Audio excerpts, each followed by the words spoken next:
So the way the gospel was read is very dramatic, isn't it? But in fact, that piece of Jesus handing the morsel to Judas takes place before the little interview with Peter. So imagine this, if you will, that there is Jesus at the Last Supper with his friends. They're trying to get hold of what all this talk of his leaving is about. Even though he has been predicting his trial and cross for a long time. There's some kinds of bad news that you just don't want to hear. And I think that's the kind of place they were in. And Jesus knows who it is who's going to betray him, takes a piece of the bread, dips it in the cup, and hands it to Judas, and says, "What you must do quickly." And the evangelist says, Judas went out, and it was night. Now imagine John, the beloved disciple, next to Jesus, looking at this whole interaction, this quiet exchange between Jesus and Judas that the other disciples can't hear.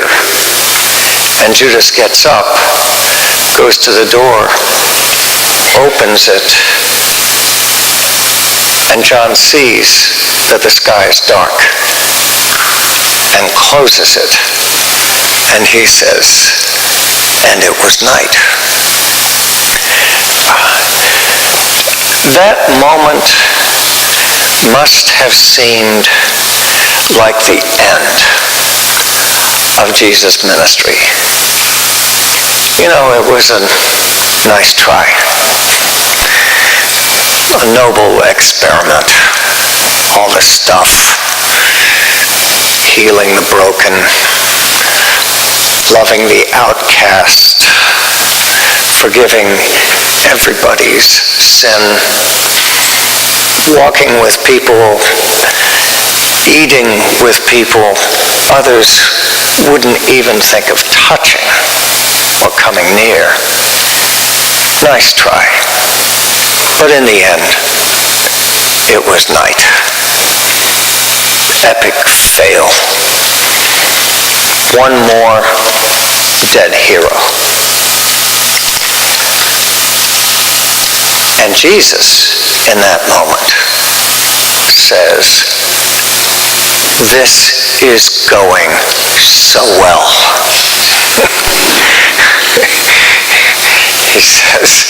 He says, "Now is the Father glorified." The thing about Satan is he always overreaches himself.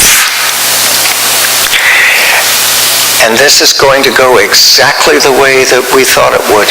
Now, as they say, the die is cast, or at the roulette wheel, les jeux sont faits, the bets are made, it's done.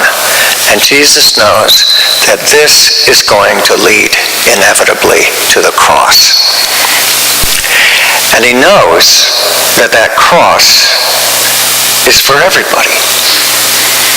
In order to secure the gifts that he has given in his earthly ministry, all that healing, all that mercy, all that time spent with the untouchable, the unlovable, all of that now guaranteed for all time, for all people. All that mercy poured forth in the cross. If you had asked Simon Peter or even John to explain how that worked, they wouldn't be able to give you brilliant theologies of the atonement. They wouldn't be able to say, "Well, I'm not sure.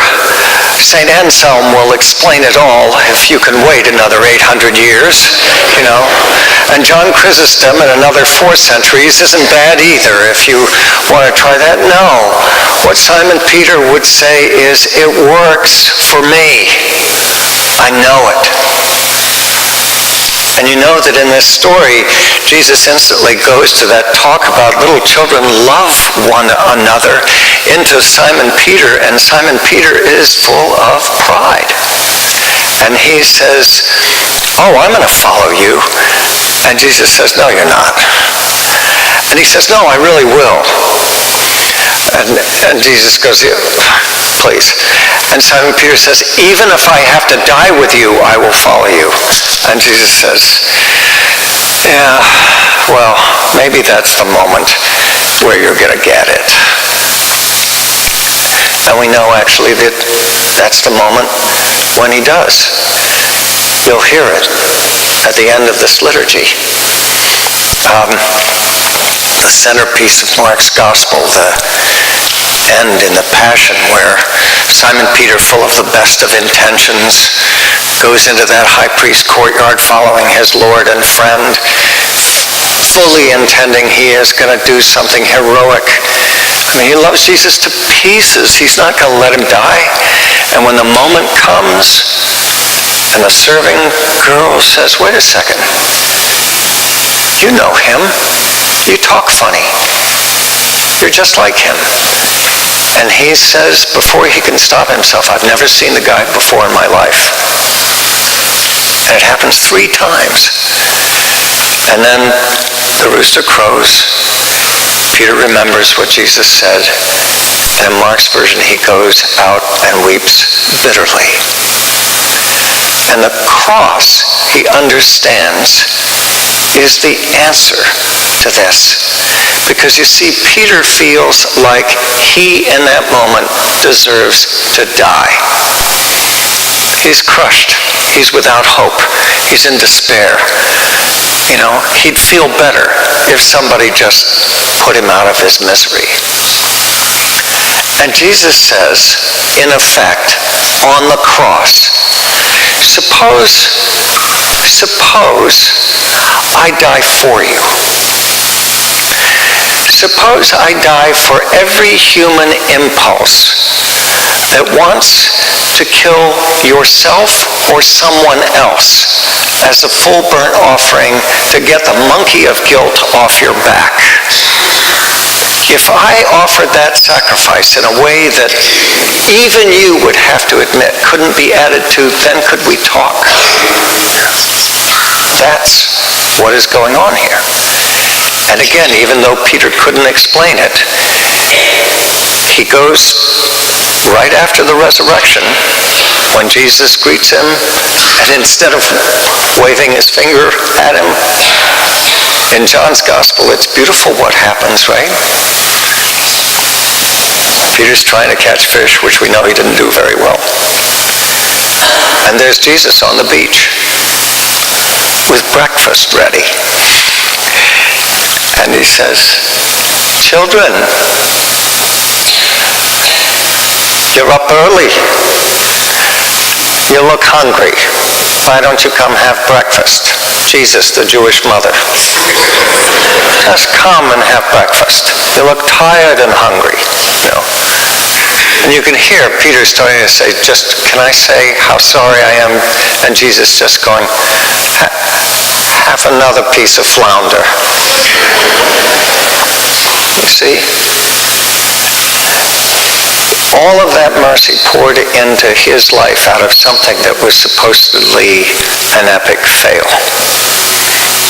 And Peter goes throughout the known world, from then on walking into rooms full of perfect strangers and saying to them, I want to tell you the story of how I ran out on my best friend in his darkest hour, and he used it to save my life. That's the gospel. And that's the message that we have. Mercy for each one of us. Hope for each one of us. Those places where we thought we ran out of it long time ago, there is Jesus saying, you look tired. You look hungry. Here, let me feed you. Let me forgive you. Let me heal you. And then you'll discover an amazing thing happens. You will be able to love. You'll be able to love just the way he does. Imperfectly, maybe.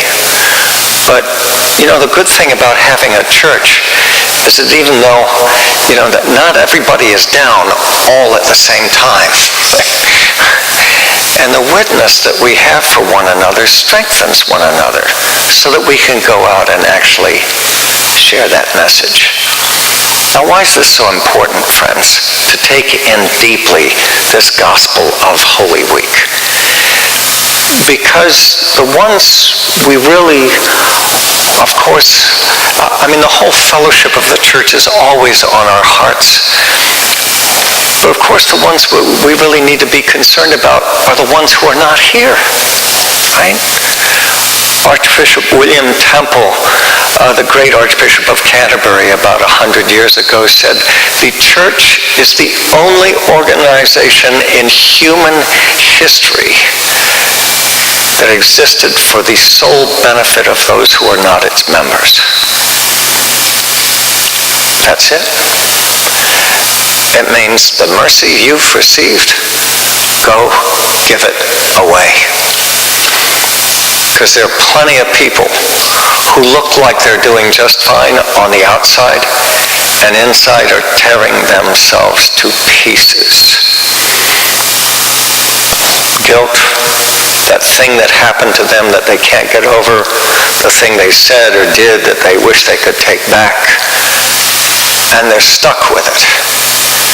And they think that they have to go through life turning themselves into a whole burnt offering, or turning somebody else into a whole burnt offering. And this gospel says, just receive this word of mercy, and it's all done. And then walk with us, because we're trying to learn how to live free. So let's drink this in together, sisters and brothers. It was night, but now it's day. And the morning is broken. So let's walk with him so we know all of the places in ourselves where that light needs to shine. And as we do so, when we get to next Sunday, it means the Alleluias will come from our souls and not just from our lips. In Jesus' name. Amen.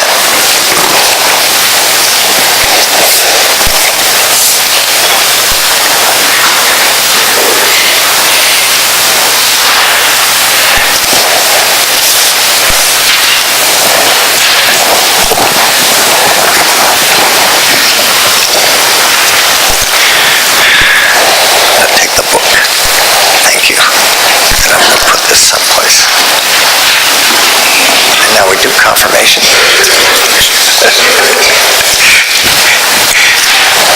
There's just not enough going on this Sunday, okay? Confirmation. Let me just give you, really, honestly, 30 seconds on this, okay? Which is, yes, it's a mature affirmation of faith, but there's also, in the Episcopal tradition, in Anglicanism generally, and this is not to say anything against other traditions, but for example, in the Roman Catholic Church, confirmation can be administered by a presbyter, by a priest, parish priest, with permission of the bishop. Is that right? Yeah, and that happens all the time. Not in the Episcopal Church. You got to have the bishop there. And the reason is because what I just told you is so important that it's a way of giving people the assurance that they're not making this stuff up. Let me explain that. We're in something called apostolic succession. Who's being confirmed today? Just put your hands up. So apostolic succession, anybody want to give me a try on what that is?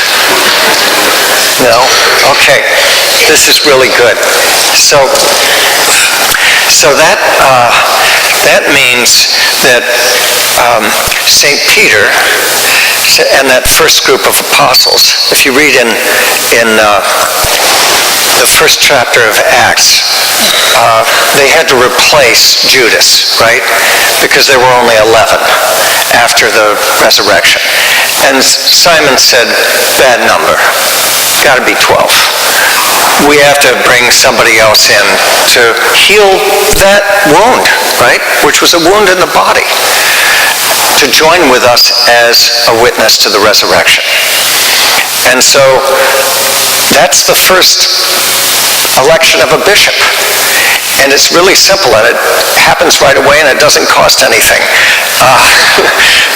It's a thought, right? So they have two people who stand up, Justus and Matthias, and they say, well, it's got to be one of these. So they say a prayer, and they flip a coin. Literally, right? They throw dice, actually, but it's... and the lot falls on Matthias. Okay, you're it. And so they lay hands on him. And the tradition is that is how bishops were made. The apostolic ministry, which is the witness to the resurrection, which is to say, I know Jesus is raised from the dead because I got it from Simon Peter and he was there. Right? And that continues in every generation for, where are we at now? 100 generations? 150 generations? Something like that, right? All the way down. I have a number. My number is 1070. It means that I am the 1070th bishop consecrated in the American succession since 1789. Okay? And you can look at my certificate and you can see the bishops who laid hands on me. It's kind of like a pedigree. It's sort of basically like the American Kennel Club. Okay, you have, and that's kind of, so you know sort of where you came from. And so when we're passing this on in the act of confirmation, what we're saying to you is, don't worry. It's okay, you're not imagining things, you're not making this stuff up. This has come down for 150 generations to be given to you now. And we're so glad for you to receive this gift. Now go out and share it. Do you see? That's the idea. Jesus is raised from the dead. His mercy is sure. I know that to be true because I got it from Catherine, who laid hands on me. And she got it from a whole host of others who laid hands on her. And a lot of other people going back to that first generation who got it from Peter, and he was there. All right? Good. So that's why we're doing this. Sorry, we're never going to get out of church today. I'm sorry. Okay.